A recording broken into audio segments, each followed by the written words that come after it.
Hello, I'm your host, David Barnard, and with me today, Revenue Cat CEO Jacob Hiding. Our guest today is Ryan Beck, co-founder and CTO at Pray.com, an app with the mission to grow faith, cultivate community, and leave a legacy of helping others. On the podcast, we talk with Ryan about the risk of ad creative concentration, how to reach older, high-value demographics, and why the ultimate KPI is still just revenue. Hey, Ryan, thanks so much for joining us on the podcast today. Yeah, well, thank you very much, David, Jacob, for having me. I look forward to the conversation. And Jacob, always nice to chat with you this nice Monday morning. It's a beautiful day for podcasting, David. Let's go. So, Ryan, I wanted to dig in first to the story of Pray.com. We don't always go into the story, but I think you've got some interesting twists and turns along the way that I think the audience would be interested in hearing. So tell us about the founding of Pray.com and kind of those early years. The original thesis was we saw a need in the faith space for digitization. Traditionally, faith space has been laggards in technology adoption. So they've been hesitant to go on social and things like this. And we saw that coming to kind of an end where reality was going to meet dogma and reality was going to win out. What I mean by that is churches have been operating, faith organizations have been operating a certain way for millennia, quite literally. And so coming in and doing a Netflix to their Blockbuster was something they resisted. And that was not something we wanted to do. We wanted to help them transition. And so that was the whole thing. So we started off with a private social network for faith organizations. And so we had some of the largest faith organizations across the country on the platform. And that went really well. We had great retention, Facebook level retention. The social network was going great. In order to onboard these faith organizations, you had to go to them. And you generally had to go to them more than once to get to 80% penetration rate of onboarding their organization. And the problem is faith organizations, they're open generally one day a week where everyone's there, and it's usually the same day. And so the sales force needed for that. And I also imagine the folks you could recruit to sell this product probably are busy on that day, I would guess. That is true. Yeah, you need a sales professional that has the faith background. Yeah, just an army of atheists selling your product, probably not going to connect. No, they probably would not. They would not. And so, yeah, that was how we started. And then one of the things you told me while we were kind of prepping for this is that you also worked not even multi-denominational, but across all faiths, right? So it was like Buddhists and Muslims and Christians and kind of worked across all faiths. I imagine that was a challenge as well in those early days. It was interesting to work with some of the largest mosques, synagogues, temples, parishes, and churches, because we saw ourselves as this rather basic platform in which faith organizations could build upon. And so we didn't want, and really any nonprofit, we didn't want to be pigeonholed into one. We wanted to build a platform that was rather, to use a term, agnostic to religion coming on, because we saw this space was underserved. And so we actually didn't have a lot of resistance. Now, all the founders were all Christian founders. And so we had to come at it with a little bit of humility and as we approach some of these religions that were not ours, and explain to them the heart and the thesis around it, because they all have the same problem, no matter the religion. And they all have the same goal, just they look at it from a different lens, right? They're just trying to help their community, generally speaking, and they're trying to promote virtues and values in that community with their people. You launched a product, you had amazing retention. The main problem you talked about was kind of needing the sales force, but what else wasn't working if you had such amazing retention? And then, where did you go from there? These organizations, they tend to be a little bit older on the demographic scale. And so virality isn't something that you're going to get with that type of demographic like you would with maybe the high school demographic or college demographic, where they're sharing, they're digital natives. When we're going to these organizations, we have a booth in which they're coming to us to ask us, how do you download an app, right? And you all were mobile first? We were mobile first. Because we thought that, and rightfully so, that's just where even they were, even at that time. And you can fast forward now, post-pandemic, our parents are probably texting us, where they used to just call us, right? And now they're texting us. You're like, thank God they're actually texting us now and not just calling us all the time, But yeah, I can imagine even in the past 5 years or so, there's still transition happening, especially in those older cohorts in terms of behaviors. And then there's probably some cohorts that just will never make the mobile transition. even for like a given computer savviness, I feel like mobile is still easier because of what you described there. At least they can bring you their computer to the booth, meaning their phone. You know what I mean? Like you can't help somebody who's like got a Dell at home that you're trying to figure out how to log in, but still it's got to have a lot of challenges. Before we move on to kind of what you did next, I do think it's interesting because this older demographic, especially since 2020, has kind of adopted technology a little more than they did in the past, especially on mobile, but it is still like a high paying demographic. I've talked to a lot of apps where younger cohorts don't perform well. Even my own like weather app, like I look at stats and like the payers are like men over 45. And I think there's probably going to be a lot of apps where the boomer generation with trillions of wealth. I spend it on something. It might as well be apps. You know what I mean? How about that? Any lessons from that time period about like kind of working with those demographics and those cohorts? We may get into it a little bit more, and this ties into, when we started doing performance marketing and focused more on consumer subscription, TV worked really well for us pre-pandemic and during the pandemic because that older cohort was there. And that was the medium in which they trusted for advertisement. Digital was not something they necessarily trusted as widely. Now, Facebook was and still is to some extent, and Facebook proper, right, is still king of that demographic. And it does a very good job of that. But the TV platform worked really well when that audience was there. And so we were able to kind of meet that demographic where they were at on their technology journey. A lot of them were still on TV and radio at that time. And now they're starting to get more and more digital native. And generally it's mobile. And so, yes, that demographic, it pays higher. The higher LTVs, there's a little more difficulty in getting them to conversion though. And so, it can balance out. For us, it worked out better. That demographic generally is a higher LTV. They align more. And just if you think about our own life journeys, we start thinking about faith and religion generally later on in life when families come into play and you're thinking about how do I raise my kid? Where do I settle down? You're starting to think about those things that religion generally talks about, those value-based kind of foundations that you want maybe to instill your kids. They may not be religion, but for a lot of people it is. Jumping ahead, right? Because at some point y'all decided to not focus on like a social network aspect anymore, right? Like what led up into that decision? Like what were the inputs that made y'all decide like, okay, we need a different tack? Is really the growth. So retention was great, but when we modeled out the growth, it wasn't fast enough. And we're a venture capital backed company. And so, speed is, velocity is very important to us. And so we're always looking for ways in which we can speed up our growth rate. And so we started doing from our social network, we found these daily prayers were very helpful. These pastors would send out messages to their audience, text messages to their audience, and people would resonate with them. Was this an emergent behavior that was happening on your network, or was this something you all built into like a feature, like daily notifications? Or it was both. So it was emergent in that these were just normal social posts that you would see on a Facebook group. So it wasn't like a daily prayer feature, but it was something that people were doing. Yeah, but we tied in text messages. That was kind of the thing because people really wanted to gravitate towards these. And so we found that they were operating a little bit different than social posts and that people really engaged with these. What we found was there's an analog to this in the physical world in which they're kind of these little quote cards, but they're faith quotes. And that's basically what these pastors were giving. And what we added on the capability, they could record an audio or a video clip. And so what you are finding is they would do these social posts with a little bit of a devotional behind the quote.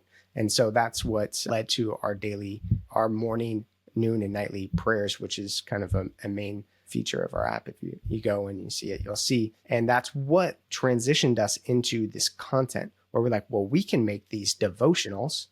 And we created those devotionals in 2019. They worked really well, had great engagement. And then that's what led us into our entry into subscription because we started doing more long form. Are you still maintaining the social product? Is it still part of it? Yes. And it's tucked away because there are some people that still use it. And it's going to be revitalized here in some fashion, but it will not look the same as like a Facebook group, most likely. But it's tucked away. It's hard to get to. Yeah, it's tough when you have products that are like used, but maybe don't fit your business need, and like how to responsibly like pivot away and like, take care of all stakeholders and everything, especially when they're stakeholders you care about in the sense of like their perception of your brand and whatnot, right? They're still potential future customers. So it's really interesting. I thought you were going to say a digital analog of prayer chains. Is this a thing? This is a thing. I'm in rural Ohio. We used to have like a phone chain that, sometimes they used to have this for school before like one-to-many communication, right? If the school was, something was going on, you call this person, then you call the next person. But that was like all the parishes around here would have like prayer chains. Like we needed to hit the phones if there's something going on. I thought that's what it was going to be about, but I imagine people probably use it for that kind of thing too. Yeah, we built a feature that you were able to build these chains. It was kind of like we took from Twitter and our X now, that kind of, you can add these threads onto your posts that had context. And you could say, oh, yes, it was answered. Or, hey, we're still need, here's an update. So people can update it. They can answer it. So yeah, there's a lot of analog in the physical world that we're able to just pretty seamlessly transition to the digital world.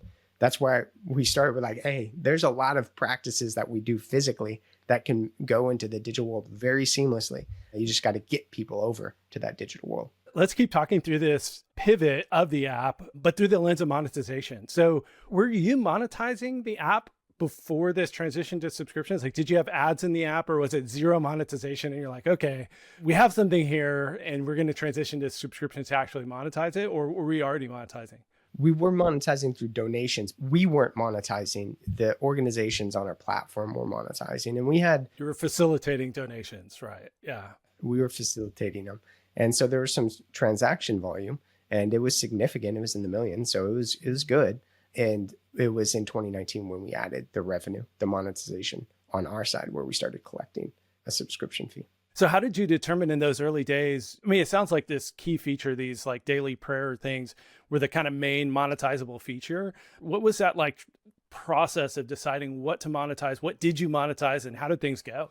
For us, there's clear paths. Some of the giant CSS companies of the pre-pandemic era of like the Calms and Headspace, they had gone down that path. It was more secular, right? So Calm had figured out sleep content.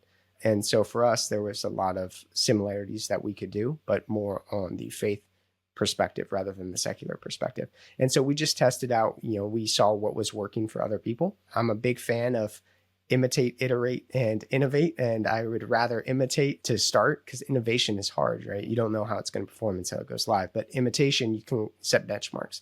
And so we were able to roll out bedtime Bible stories, sleep psalms, and some of these contents that people were finding traction to already. And then meditative prayers and things like that had analogs to what people were already consuming in the secular space. So that made it easy.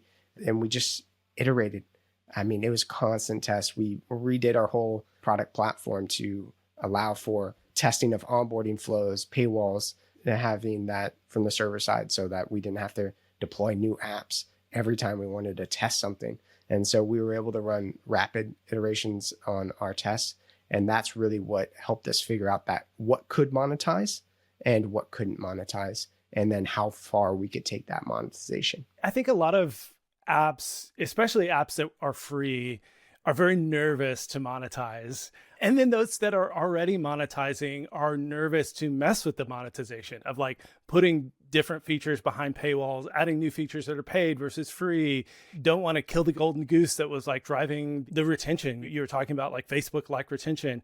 Any kind of lessons from some of those early iterations on like how the community responded to monetization, how you introduced it and how you iterated on that to get to where you are today? It was, being very data driven. So, there's data informed, and that seems to be the pinnacle. I'm very much a student of data driven product development. So looking at the data, seeing how people are responding, and that data is sometimes quantitative and sometimes qualitative. So customer feedback, you're looking at how many reports you're getting on certain things, and you're listening to your customers and you're listening to the data. You're listening to the customers through the data, their interactions. And so we let that be the guide, and we set up KPIs, right? So you have average revenue per user, their retention, and these are things that are trade-offs, right? You can model these out. You can figure out if I have my retention is X and it goes down by 10%, what does that do to my long tail revenue, right? You can model these things out. And so you just have to have a robust understanding of the data and how the KPIs you want to look at in a consumer subscription impact that revenue. And ultimately, you want to do what's best for the customer, because that's how you're going to monetize. But then you have to make sure that you can sustain a business. We're a for-profit business, right? Yeah, I was going to say, I think taking on venture capital is a good way to not worry about charging for things. You know what I mean, David? I think it's usually the indie developers who feel like there's no need for a return and all of this is, free. That's like, oh, I can't charge. But, when you got to... But did you see any specific, or do you have any specific examples that come to mind of qualitative pushback of like, oh, this shouldn't, because I forget if it was pray.com or some other religious-based app I had talked to or looked at some point that got pushback that like, this is faith, it's church, it should be free. Like, it's, greed is bad, and like monetization is evil. Like, was there qualitative feedback on that kind of stuff as you did start to push toward monetization? There's some. You can, that's probably all of our negative reviews is. You get big enough there, you can find a hater for every topic. Yeah. Right. And it's not for everybody. And we respect that. That's why we have a free version that people can enjoy and they don't have to pay. And so it's a balance when you're running a business between making sure that the customers, because the customer is who you're building for, the value you're trying to deliver, you want to listen to them. And there is going to be a segment of those, especially probably more so in the faith space, that expect things to be free because that's kind of how the model has worked previously. And so it's a balance. And yes, we do get it. And we respond to every customer feedback. Anytime someone writes in, we respond. We'll get feedback that says, doubt anybody's going to respond to this and just charging, trying to make money. And we'll respond, and I'll get on a call. My business partner, Steve, who's the CEO, he'll get on a call. And then we have a great customer support person who runs that, Earl, who there is not one report that comes in positive or negative that is not getting a person responding. And so that's how we've handled it. And it's labor intensive, but that was something we decided from the very beginning. And that's how we've handled the objections to make sure that we hear them and we respect them, because they do come in and more so in the faith space. I mean, it's a lot of these things are a fine line, even outside of the faith space. Like, you just got to use your judgment. I think people, and just in general, people over-rotate on negative comments more than they do on positive. And I think that's what throws a lot of developers for a loop. There was a crazy Reddit thread, I got to find it this weekend, about developer who got his first negative review for charging money and was like ready to like take down the paywall and everything. I just think, no, it's fine. It's working as expected. It's working as expected. If nobody complains about your price, you're not charging enough. So if people are complaining about having to pay, you're doing the right thing, because it's a signal that they want it. So like, you're building something valuable. It's like a positive signal of value creation. Yeah. Nobody complains about products they don't care about, right? That's also a truth. And nobody complains about a price of something that they don't want. Like, if trash is sitting on the ground, you're not complaining that it costs something. It's like they actually want it, which is a good signal. But that's what, I mean, you go back to data driven, right? That's what indicators like retention, indicators like conversion rate, indicators like LTV, ARPU, you can just like turn the dials. And if you can see what the alchemy does, right? Like what the other numbers go up and down, and you can kind of understand. I think it's just really hard not really hard, but I do think it takes some wisdom and sort of like a steady hand to be able to also integrate that qualitative feedback. You know what I mean? Those like individuals, right? It's easy to look at a conversion rate and say like, oh, well, 80%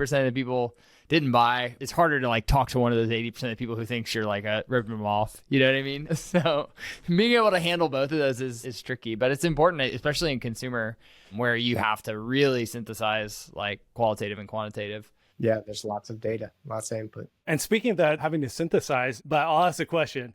Any top lessons from that time of a win or a fail? So like one kind of like test you did on the monetization that was just like doubled revenue or something crazy like that. And then on the contrary, any like change you tried to make like massively impacted retention in a way you're like, revert.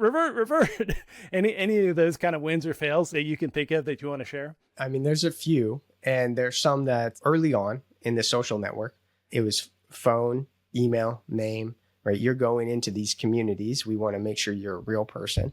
And we had the phone in there, and consumer subscription, we do now. We found ways to work with it, but that phone number was not working with consumer subscription. And it was tough to get it back in there. You mean requesting the phone number would cause such high drop off it would cause such high churn that you couldn't then monetize. So by removing the requirement of a phone, you would then monetize better? Correct. So you know, that onboarding experience, just like when you're onboarding new employees to your company or into your product, that customer onboarding is the most important part of the customer journey. And so really honing in that placement of the paywall, making sure that it, you know, you could put it up front. You can put it as the first thing, and you may get that initial conversion may go up, but then that long tail, that LTV. And so you just have to understand those further down, those long tail metrics. And so I think another thing, when we were running lots and lots of paid advertisements, some of the failings on paid advertisement is not having a diversity of creative. So we had Meta going, it was tens of thousands of dollars a day, and most of it was behind one creative. It was performing really great, and it had 5 stars in the description, and Meta approved it. They said, looks good. But then Meta decided, you know what, not good.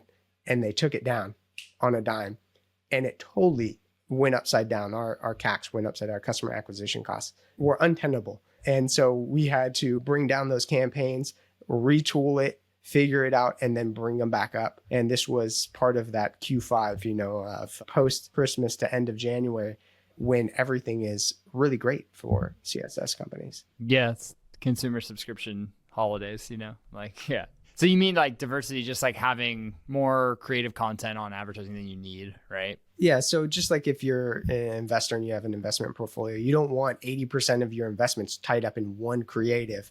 You want it to be, maybe if it's an NVIDIA, you got 30% max, right? But if you do anything more than that, you run a little bit of a risk. And so you want to, your creative diversification is very important. And so that's something that was a hard lesson learned, because it costs lots of money. How do you do creative? Do you have that all in-house, or do you work with agencies, or what's your process? We've done both. Now we work with a great agency. They run it, and we've developed kind of a playbook prior to working with them that we like to run. And so we are probably one of their most aggressive clients when it comes to creative testing, and they work with some really big names. Some of the names that are part of that GP Bullhound chart, right? So we just run a very aggressive creative testing. There's really nothing that, within limits, obviously there's constraints, but we'll try pretty much anything. We look across industries. We aren't looking at, how does media companies, we're looking at gaming, we're looking at dating, all these different apps, what are they running to find that inspiration, because of going back to the kind of the triple I framework, that imitate, iterate, innovate. And so we're doing diversification across that. That generally leads us to a well-diversified creative mix that's helping us scale our campaigns. I'm sure there's interesting inside the Facebook's black box of optimization. I'm sure there's really interesting emergent phenomenon when you're trying to traverse like a demographic that's usually unstated, or like Facebook doesn't have it necessarily know, but they probably kind of do know. You know what I mean? Because they should probably target based on, but they also need to, known Christians or known people who would resonate with your content. But then they also, to grow the TAM, they probably should be, it might be the case that the Facebook algorithm is the greatest evangelist in the world in terms of like net evangelism. You know what I mean? Do you think about that? Do you consider yourself as selling to folks who are already within the faith and like strengthening their faith, or do you think about like expanding beyond, maybe folks who aren't like actively involved in the faith? I wouldn't speak for Meta to, determine if they're the greatest evangelists, but their algorithm is very good. It's still the best in the market for applications, mobile applications. And the way we approach that is that we kind of let Meta do its thing, and they're pretty good. And we find a breadth, right? From people who are curious to people who are strong in, going to their faith organization on a weekly basis. So it's the whole gamut, and Facebook figures it out. Yeah, I'm sure. How do you think about those different customer profiles on the like content side and like product side? Do you think about like folks who are maybe, there's probably many dimensions that you can cut up that content on, right? Depending on denominations or not and things like this. I imagine it's kind of an interesting puzzle as well. I think that IDFA, there's a little more controls that were helpful. I personally haven't seen post IDFA where those controls have been a net benefit over time. Maybe to make sure I understood your question, how I'm interpreting it is sometimes you can get fine-grained with your audience matching. And I find that pre-IDFA, it was a little bit better. I'm wondering, just like from you get somebody in net from wherever, right? Like, how do you think about what kind of content is within the app, depending on those different profiles of like, the curious all the way to the like super strong in their faith. And then across also like the different denominations and styles of things. It's got to be an interesting problem to determine like where you focus your investment, right? Yeah, like, I mean, on onboarding, are you asking people like, do you attend regularly? And then do you show different content and different experiences based on some of that kind of data, the questions that you ask? One of the strategies that has worked well is some sort of light or heavy kind of quiz funnel in your onboarding to help understand what's that weight loss app that really puts you through the ringer. It's like a multi-day onboarding event, and gotta book it. You gotta get it on your calendar, take some PTO. Yeah. They really, showcased how you can utilize these quizzes to optimize the user experience post onboarding to make it feel more for them. And I would say we're light in our journey there, but there's things that we do to make sure that we're helping guide them in their faith journey. Because all these things, all these indicators, right, they could be used for kind of nefarious or malicious purposes, but you can also use these things to help people in their healthy habits. And that's where we focus on, is helping people with healthy habits, just like Noom, right? They want to take in that information so that they can help you in your weight loss journey and help you become healthier. People won't pay you for reinforcing bad habits. I mean, they will, but like not forever, right? And you want those long-term customers. That's where the money is. So we really focus on developing getting those questions answered in onboarding to help us facilitate that mental and spiritual health track that they want to go on. We've been talking about Meta. Are you experimenting with TikTok and Snap and all sorts of other, even Taboola? Those kind of ads seem to maybe perform well for your demographic. Yeah, any other kind of channels that you're experimenting with or seeing success with? We experiment with most of the channels, but we always come back to kind of Meta. I think post IDFA for mobile applications, they're the ones that seem to be ahead of the curve as far as figuring it out and how to handle this app tracking and deliver the right ads to the right people so that the people on their platform can resonate with it and find value in that product.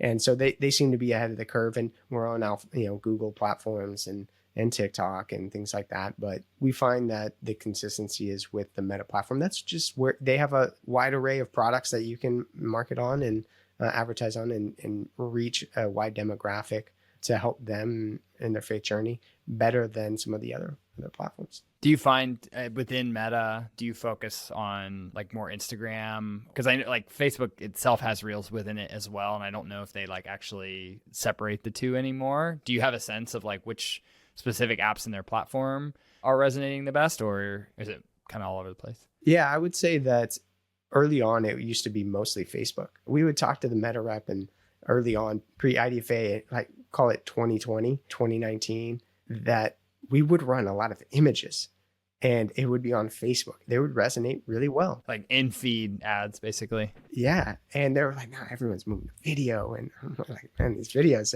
they're a lot more to make, but it's 100 times the cost of production, right? Yeah, but they weren't really resonating. And maybe it was on us. In its transition now, video is kind of more the dominant form. Yeah, they've also raised the prevalence of video and short form video in every app. I complain about this. Every app has Reels now. Like every app. Like Gmail is going to have Reels soon.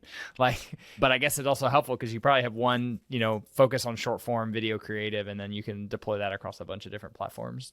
Yeah, and when TikTok kind of became a mainstay application, I'm a big fan of Meta's quarterly earnings. So we're listening to those. And probably providing a lot of them. And so I was just like, hey, we need to, we started investing in the Reels early on. And now that's where it predominantly is. And it's spread across the application verse for Meta. And I wouldn't say Facebook is, by far the leader anymore. And I think that it's been 5 years-ish, 4 or 5 years, and you're getting new people. And we had a kind of an accelerated tech adoption cycle with the pandemic that moved people across platforms and made people more comfortable. Our parents are now scanning QR codes. They weren't doing that. And so they became mobile capable now. And so you're seeing different demographics shift across these applications. Earlier, you mentioned TV and radio. I wanted to dig in that a little bit. And one of the things you said, and maybe we can talk about these things in parallel, but I'd never thought about trust before in ads.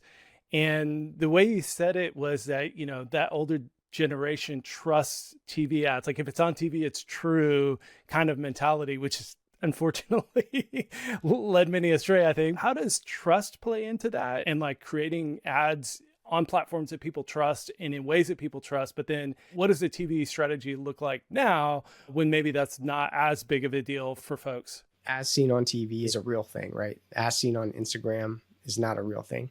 And so that trust element is there with TV. You may have an influencer on Instagram and YouTube that you're like, oh, Mr. Beast promotes this or so-and-so. I have no idea what Mr. Beast promotes, but he is the first influencer that came to mind. And so I think what you find is the influencer, it has the weight of the medium before it. So TV was the medium and that had a lot of weight. So if people saw it, they thought this is legit. Why? Because the barrier to entry was higher. $5 gets me on Instagram, my advertisement, right? $5 does not get me on TV. And so, that's one of the things that you find your strategy is a lot different. It's more akin to betting rather than investments, where I feel like digital performance marketing on digital is more to investment strategy. It's like betting, but you also don't know if you won until your tax season next year, right? Because how do you find out? Like you bet on a big ad on CNN or something like this. Do you even try to like do some attribution there? Do you find it useful, or do you just go like, we know this kind of has to kind of work? Oh no, we are in the data driven to the core. I mean, we are looking at by minute. We're looking at real-time feeds when we run it. We have a great brand with pray.com that resonates very well. This is a technical question, but like who you work with, like a platform for TV ad buys, and they actually give you by the minute when ads are running? Yes. And they would help us with that media mix modeling, but it would just be for broadcast. And then we'd have our performance marketing. So you have to blend it. So from the very beginning, we've been doing media mix modeling. And so we've been comfortable kind of flying with statistical models rather than, very deterministic models of performance marketing. Which is, I think, is the evolution of versus maybe 5 or 6 years ago. I think with the ATT made this more important. It's just like there always was uncertainty. I just think people didn't want to admit there was. Now we just accept that there's uncertainty, right? And you just roll with it. That's really interesting. I see anecdotally, like when I'm sitting at my parents' house and they've got Fox News on or something like this or whatever, I see so many consumer subscription ads for apps I've never like even heard of. It's crazy. Actually, I wonder in some cases it might erode that perceived trust, and over time. Like it's no longer like breaking between Walter Cronkite, to sell you Colgate. Like feels like it's a little bit more accessible. So I wonder if that's going to change. The same as for terrestrial radio too. I hear Babbel and Noom and like so many like terrestrial radio buys. And I mean, you probably know this, but like I've heard it's, depending on how you target, it can be cheaper than you think, especially probably at your scale. If you're spending 5 figures on Facebook a day, it's like probably not that crazy. Yeah, I think that TV, radio are different today than they were. Not to make this a political thing, but during the Trump administration, TV was at its height. It was doing really well. Yeah, whether Fox News or CNN or MSNBC, everybody's just glued to the... You mean for effectiveness even? I guess costs probably went up along with that too, right? I think the ratios were good. If you had a good brand, which we do, so it worked, it resonated well. We worked with some of the biggest TV buying agencies, and they were blown away by the effectiveness of our advertisements that we can actually get. Well, it's unique. It's like you don't see an app. It's like the juxtaposition of two things, like technology and faith, which, I mean, exists, but it's like somewhat novel, right? The combination of those things. So it doesn't surprise me to at least be intriguing compared to your 20th fitness app or like whatever, right? It's like something somewhat new. So it's pretty interesting. Yeah. And the creatives were a little bit different, but they weren't too much. I mean, we had James Earl Jones reads the Bible. And so that helps with creatives. But we ran other ones that didn't have James Earl Jones that our content team put together, some bangers. And so they were able to perform really well and set us up for understanding the media mix models. But TV buying, radio buying, totally different animal. You're making big bets on prime times and these kind of earlier shows. And then you have to have a 50% strategy covering 50% of your spend that's very well spread out across many channels, time slots, so that you can have some consistencies, because a Tuesday prime time one week may just be the best thing you've ever seen and maybe the worst thing you've ever seen the next week. So it's very volatile, and you just have to understand that volatility and bring some calmness to that turbulence. Yeah, I was gonna ask, like, how does your team divide your focus between like customer engagement, product development, right? Like actually on what you build versus like, your internal optimization around paywalls and stuff like that versus like, feels like this whole performance marketing and advertising and acquisition, that's probably like a whole technology stack, right? Like how do you, like as leadership team or whatever, however you think about, your pie of corporate focus, like how do you break it down? Like how much resourcing and thought goes into the different sort of categories of work? The tech product is the most central, and we know that it's extremely important for I oversee the technology and the product now, and then I work very closely on the day-to-day for performance marketing. And we've hired a VP of marketing. He ran all of our lifecycle and retention marketing, and then now he's taking over that performance marketing. So I'm handing him over the reins, and he's been doing a great job. So that was like kind of the performance marketing was closely related to the technical side of the business? Yeah, so it was just all under one roof when we started. And so that made it easy because I had a lot of empathy with the marketers because I was the marketer. And so I was like, hey, tech team. And I'm running the tech team. I'm like, hey, guys, I get it. It's, we're getting another request and it's coming at you, and you got to get it done yesterday. So it created a lot of empathy where I was able to have a different perspective than probably most engineers, that I got to feel the pain of needs from the marketing team, where a lot of times when it's divided. And so really it was one cohesive whole. And then we still operate, even though I'm more of a partner transitioning it over, but it's still built into our DNA. So we're closely aligned on that. And so really we don't really divide it up, but we know that there's a priority. Hey, if the tech product is not working correctly, if not sending the right signals, if it doesn't have the right flows, if something, we're watching each step of the flow, if something's broken there, the whole thing collapses.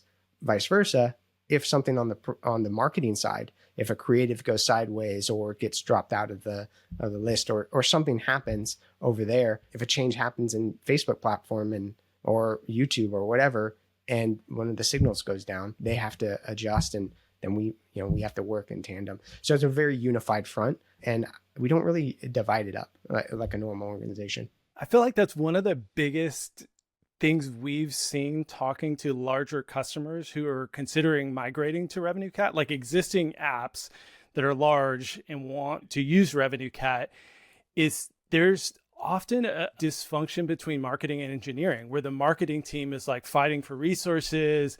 They're not tightly integrated.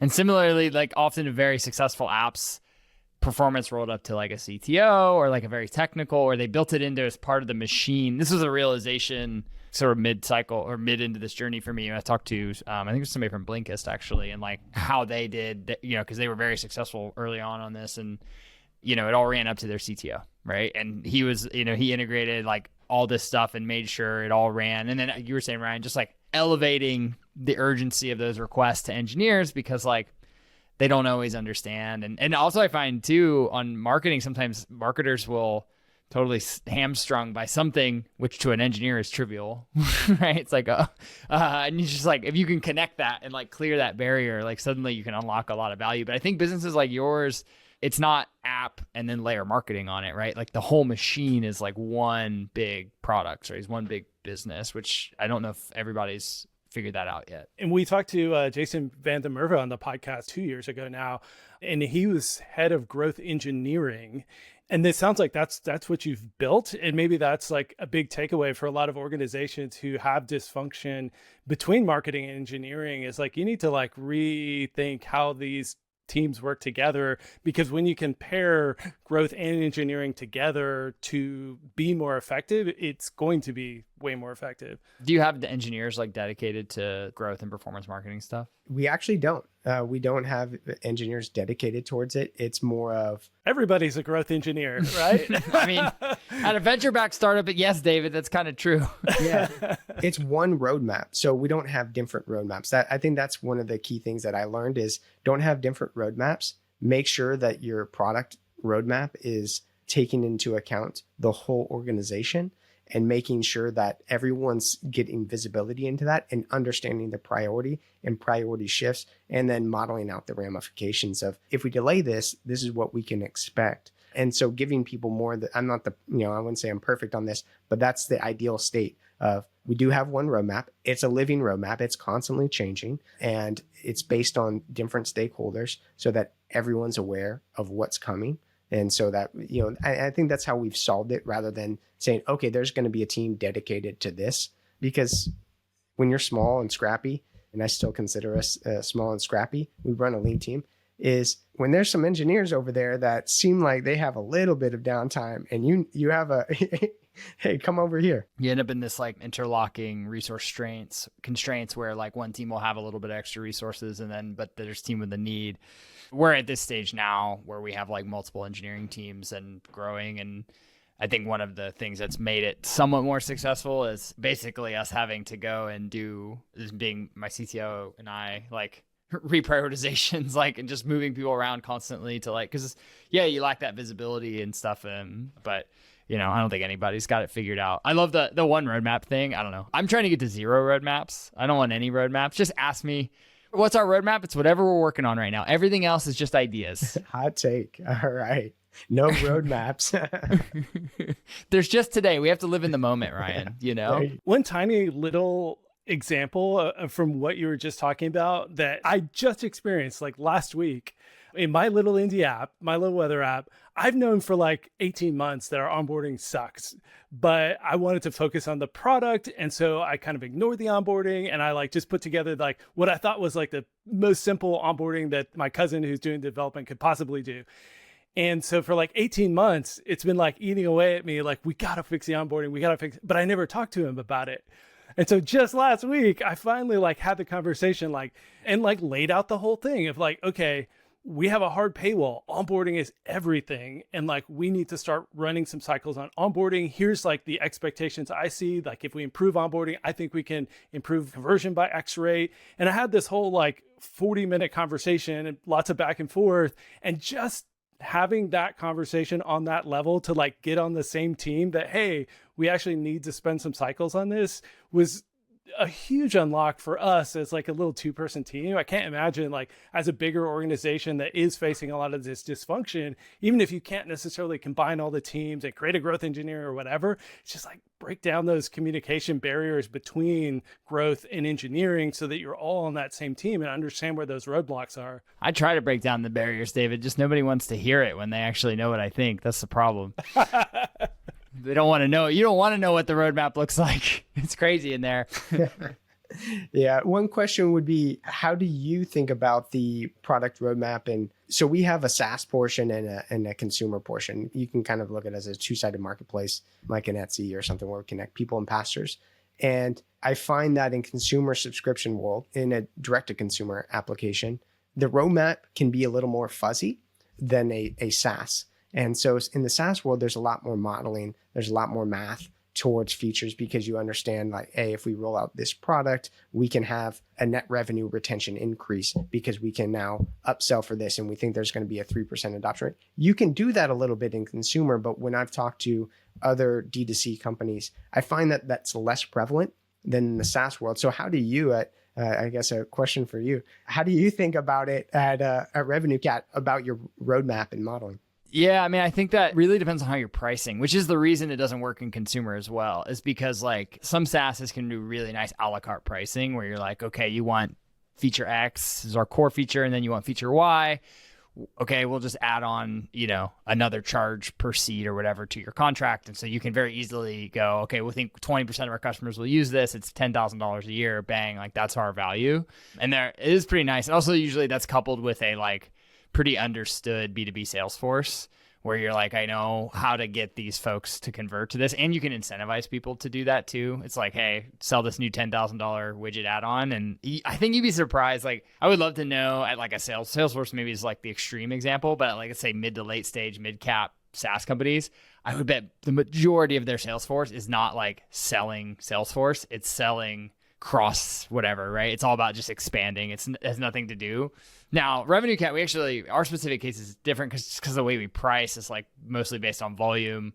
So it's like a little bit harder because it's like, well, we price on volume for everything else. So it's like you add in a new thing. And it just, for us, it ends up getting kind of baked out in like how much pressure we can, in like a contract negotiation or whatever, if we're adding in features and things like that, but it's a little bit less a la carte.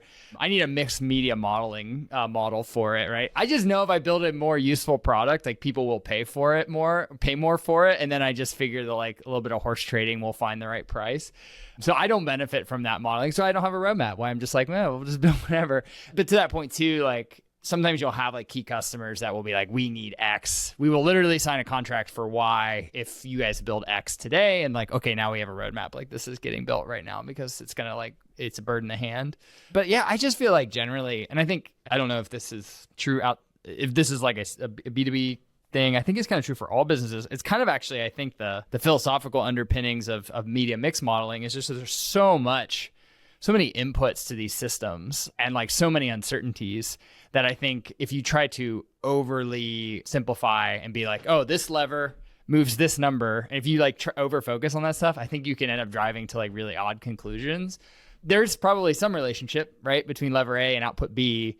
But if you're not considering everything else, I find this too with like, I think you see this a lot in like funnel optimization, right? It's like, okay, you move your paywall from the beginning to the end. Like you were saying, yeah, you'll change, or from the end to the beginning, you'll change your conversion rate, but it's going to have other effects, right? And which may or may not be localized to that change, which then makes it hard to manage and measure. So you have to make sure you're measuring multiple data points. And then I still think there's like, I don't know, this might be just personal. I feel like there's still room for craft, right? There's still room for like gut feel and being like, like I think this feels better and like we should do this. But as much as I look at dashboards all day, I'm very data driven, but I don't know. If we don't have some human magic going into product creation, the AIs are just going to replace us. And wouldn't that be terrible?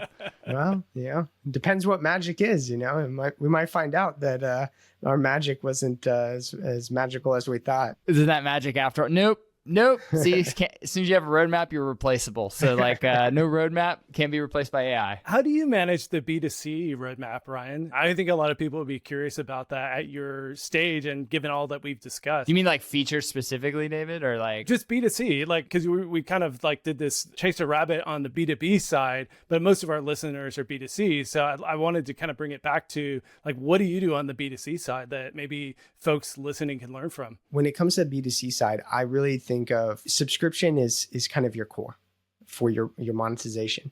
But my general thoughts are post IDFA, subscription is not enough.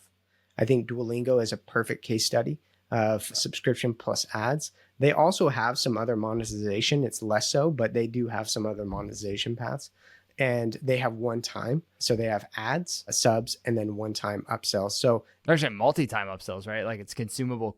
Like you can buy like, non-recurring, but like you can consume many like gem refills or whatever. Yeah. And so you can start looking at them with some of the lens that's been applied to consumer subscriptions lately, which is with some SaaS metrics.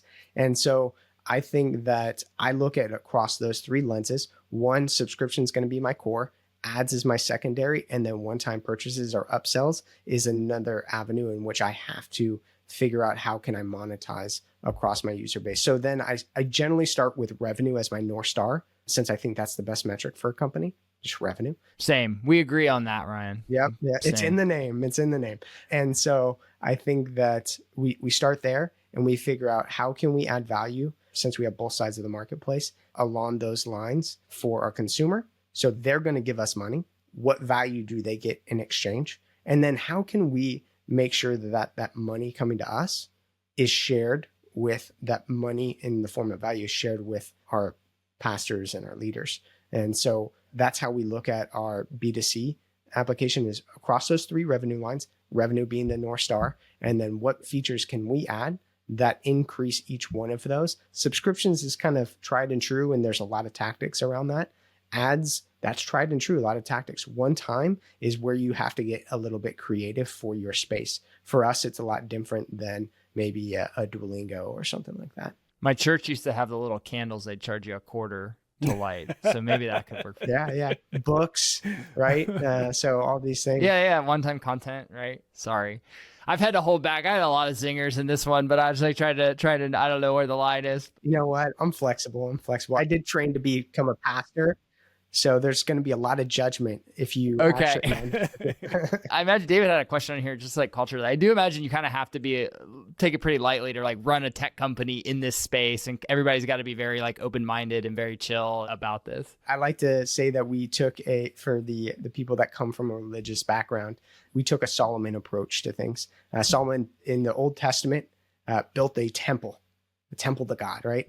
But he got the best artisans from around the area, and it didn't matter which religion they came from. It was just the best, and they had to be able to apply their best. And so that's how we do think about it. We are very much missional, and so even if you don't come from a Christian background, which is the content that's on our platform, you have to be empathetic towards that space, and you have to be aligned with wanting to create value. So there's very much a missional component, but we don't have like this strict restriction. Sales is a little bit different because you're interfacing with these religious organizations. So you have to have this trust in there. And generally people are going to trust when it comes to religion, people of their same kind, but we don't have any strict things. It's more strict religious. We're not a religious organization. We don't have like a doctrine of faith. And so we just look for people that just want to do good in the world, want to see kind of values communities created. And so that's how we filter. At some point in time, I think maybe it became a misunderstood that